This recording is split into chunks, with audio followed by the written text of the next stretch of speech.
प्रसिद्ध दृश्य लेक खावागुची माउन्ट फुजीको फेदीमा रहेको छ। यो सुन्दर दृश्य हेर्नको लागि हामी यसरी सबैजना मिलेर गएका थियौँ।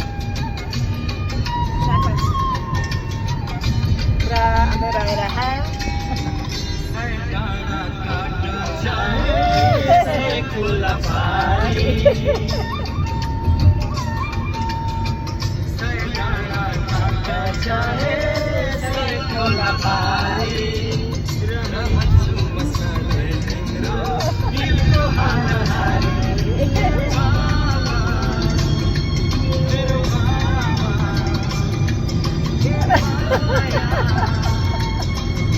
साथीहरूको नाचगान रमाइलो चाहिँ देखाइरहेको यति मिठो माया हाम्रो जस्तो कहाँ होला हाँस्ने बोल्ने यति मिठो माया हाम्रो जस्तो कहाँ होला।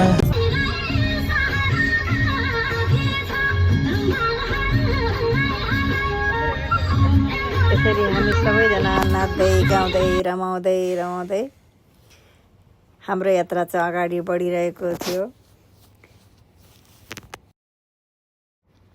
मौसमले चाहिँ हामीलाई साथ दिएको थिएन। पानी परिरहेको थियो, सिमसिम बर्खाको बेला सिमसिम पानी परिरहेको थियो। जुन हामीले भने जस्तो अझ बढी रमाइलो हुन अलि सकेन।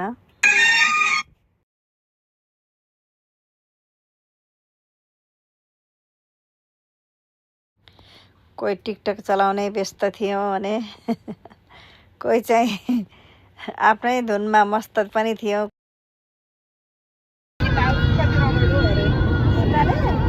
हाम्रो यात्रा अगाडि बढिरहेको छ। सबजना रमाइरहेका छौँ।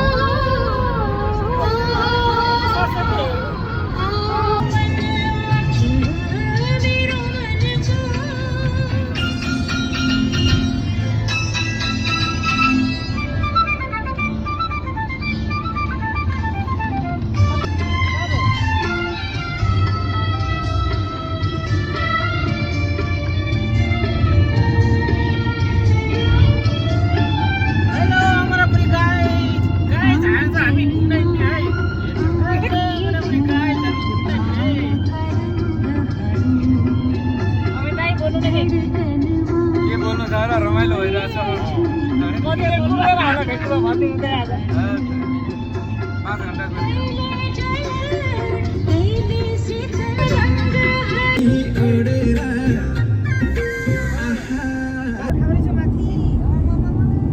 म पनि यो लेक खावागुचीको रमणीय दृश्य हेरेर टोलाउँदैछु। एक्लै चारैतिर निहालिरहेको छु। आनन्द लागिरहेको छ। तर पानी परेको हुँदा यो माउन्ट फुजी चाहिँ हामीले हेर्न सकेनौँ। अब हामी चाहिँ यहाँबाट बोट चढ्ने तर्खर गर्दैछौँ।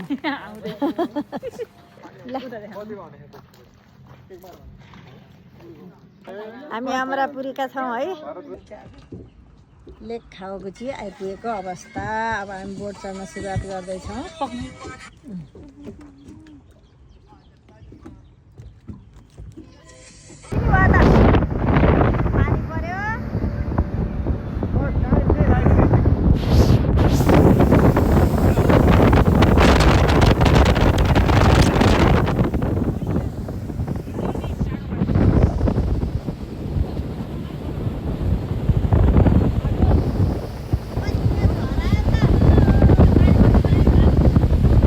बोट चढेर चाहिँ यहाँ खराउँदै चिच्याउँदै रमाउँदै हिँडिरहेका छौँ।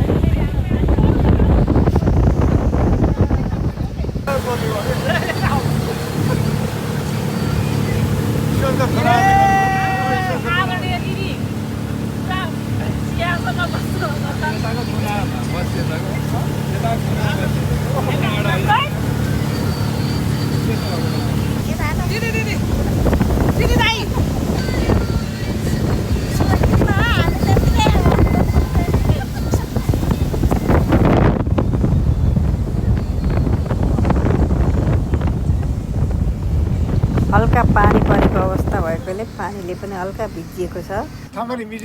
जाडो भए पनि रमाइलो भइरहेको थियो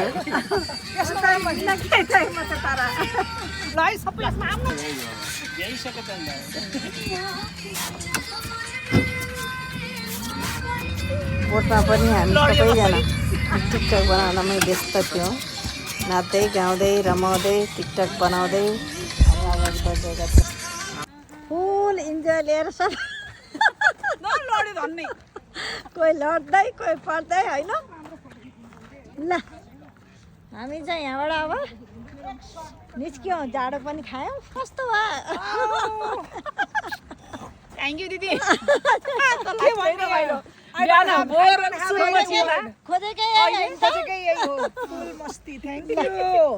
ल के छ बाबु यता हेर्नु यता भनिदिनु रे कस्तो भयो एकदम इन्जोय भाउजू एकदम आजको एरेन्जर चाहिँ हाम्रो भाउजूलाई चाहिँ विशेष धन्यवाद अनि दादालाई खै यसरी आइपुर्याउने दादालाई त बिचा अहिले आएपछि हो भएन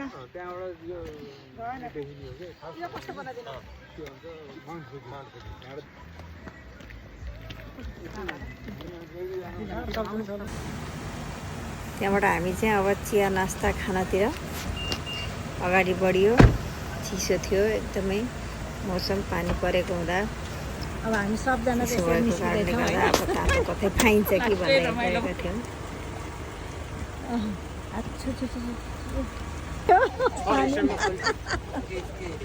पानीको छाता पनि अनि तर्खर गरी गाडीबाट झरेर हाम्रो घुम्ने क्रममा ल दिनुभयो लोकेसन दाइ आज त पानी ढोका लगाइदिनु पानी आज त धेरै दिदी अघि हामी पुल कटेको नि त त्यो बाहिर फुल गार्डनहरूको दृश्य पनि मनमोहक दृश्य थियो जुन हामी माथिको रेस्टुरेन्ट माथिबाट चाहिँ हेरिरहेका थियौँ यो बाहिरको दृश्य हो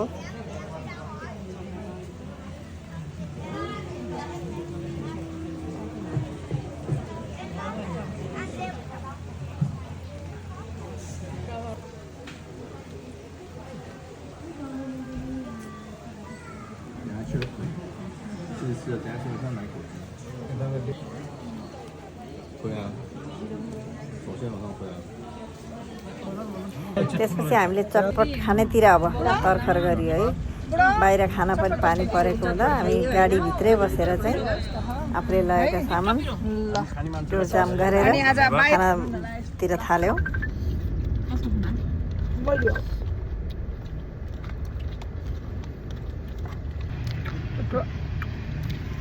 कस्तो छ चटपट एकदम एम्मी आउँछ नम्बर 1 देखि खाने मोबाइलमा दादा राजेन्द्र चटपट एउटैमा सब लेखेर छैन हाम्रो मेरो भिडियो छैन के आज अब घरतिर फर्किँदैछौँ